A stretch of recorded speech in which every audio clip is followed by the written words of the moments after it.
Some of the largest mansions we've ever seen aren't nearly as opulent as this one. Hi everyone, Ken here. Today we are visiting a stunning mansion in Cortland, New York. Hit the subscribe button and let's explore this house. In 1843, Chester Wickwire was born into a humble farming family in McGrawville, New York. His early years were shaped by the values of hard work and modest living, which would carry through his life even as he transitioned from a rural upbringing to the bustling industrial town of Cortland, New York. At the age of 22, Wickwire left his family's farm and moved to Cortland, where he opened a grocery store with the assistance of his father Raymond. The family business became an anchor for Chester, and after his father's passing, it transitioned into a hardware store, an operation that would eventually set the stage for his later industrial success. In 1873, a seemingly routine transaction changed Chester's life forever. In exchange for a debt, a customer gave Chester a carpet loom, which sparked his mechanical curiosity. Wickwire tinkered with the loom, adjusting it to weave wire instead of fabric. Realizing the potential of this innovation, Chester, along with his younger brother Theodore, pivoted entirely to wire weaving and founded the Wickwire Brothers Manufacturing Company.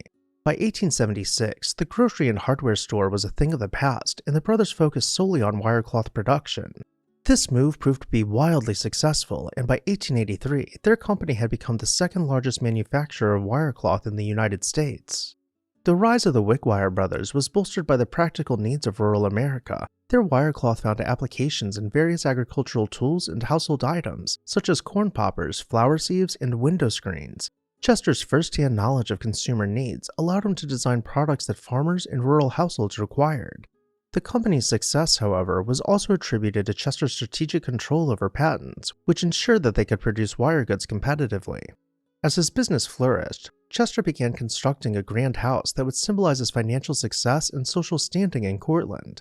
In 1888, he commissioned New York architect Samuel B. Reed to design his home on Tompkins Street, an impressive limestone structure completed in 1890. Reed, known for his chateauesque and Richardsonian Romanesque styles, created a residence that echoed the opulent mansions of Gilded Age America. The house featured towers, turrets, and a variety of window shapes, lending it a castle-like appearance that solidified Chester's place among the town's elite. The inspiration for the design reportedly came from a house built for James A. Bailey of Barnum and Bailey circus fame, which Chester admired during a trip to New York City. Inside, the mansion was just as impressive as its exterior. The interiors, designed by Joseph Burr Tiffany, a cousin of Louis Comfort Tiffany, featured elaborate woodwork, stained glass, and frescoes. The entrance hall, with its oak paneling and Renaissance-style decorative elements, became a showcase of Victorian craftsmanship.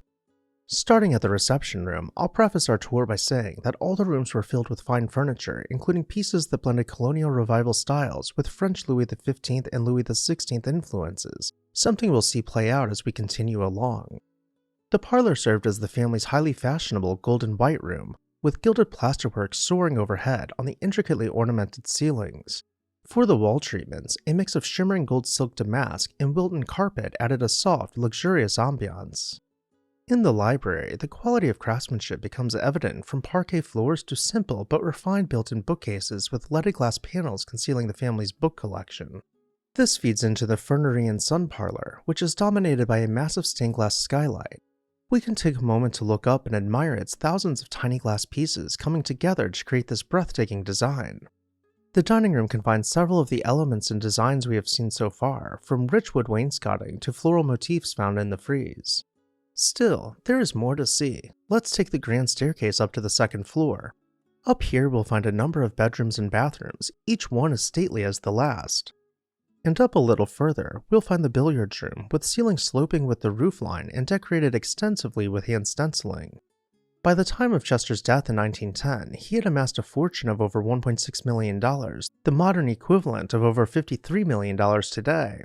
The Wickwire Brothers Manufacturing Company continued to thrive after his passing, playing a key role in Cortland's economy well into the 20th century. Under the leadership of his sons, the company remained the largest employer in Cortland for many years.